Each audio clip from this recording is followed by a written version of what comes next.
Hi friends, இன்றைக்கி vada curry recipe எப்படி பண்ணலான்னு பார்க்கலாமா? ஃபஸ்ட்டு வடகரி செய்கிறதுக்கு 1 மணி நேரம் கடலைப்பருப்பை ஊற வச்சு எடுத்துக்கோங்க.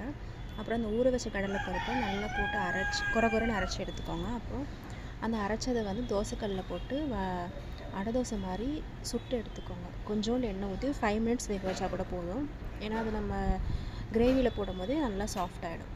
அதனால் அதை நீங்கள் கொஞ்சோண்டு லைட்டாக எண்ணெய் ஊற்றி திருப்பி போட்டு வேக வச்சுக்கோங்க. இது வெந்ததுக்கு அப்புறமேட்டு அதை உதிர்த்து ஒரு சைடில் வச்சுக்கோங்க.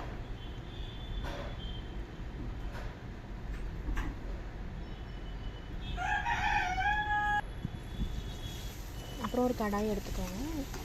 எண்ணெய் ஊற்றி வெங்காயம், பச்சை மிளகா, ஸ்பைசஸ் இதெல்லாம் சேர்த்து கொஞ்சம் நல்லா வதக்குங்க. ப்ரௌன் ஆகிறதுக்கு நல்லா வதக்கிக்கோங்க.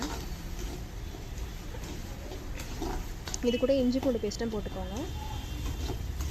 இது நல்லா வதங்கட்டும். ப்ரௌன் ஆனதுக்கு அப்புறமேட்டு தக்காளி சேர்த்துக்கோங்க. தக்காளி நல்லா ஸ்மாஷ் ஆனதுக்கப்புறமா அடுத்த மசாலா பொருட்கள்லாம் சேர்க்கணும்.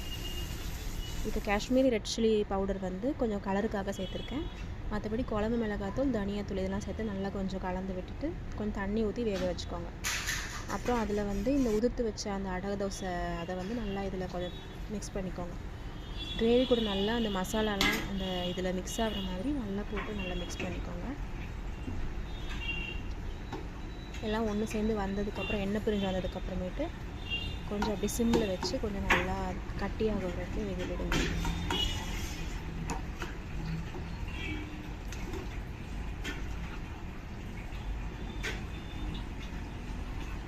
இந்த கிரேவி கொஞ்சம் கட்டியானது நல்லாயிருக்கும். ரொம்ப தண்ணியாக வச்சிட்டிங்கன்னா அதோட டேஸ்ட் அவ்வளோவா தெரியாது.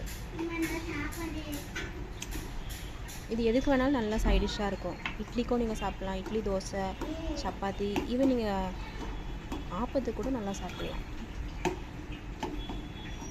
எல்லாத்துக்கும் மேட்ச் ஆகும். ஒரு வாட்டி செஞ்சு பார்த்துட்டு ஃபீட்பேக் சொல்லுங்கள். இன்றைக்கி நான் இட்லியோடு தான் சர்வ் பண்ணியிருக்கேன்.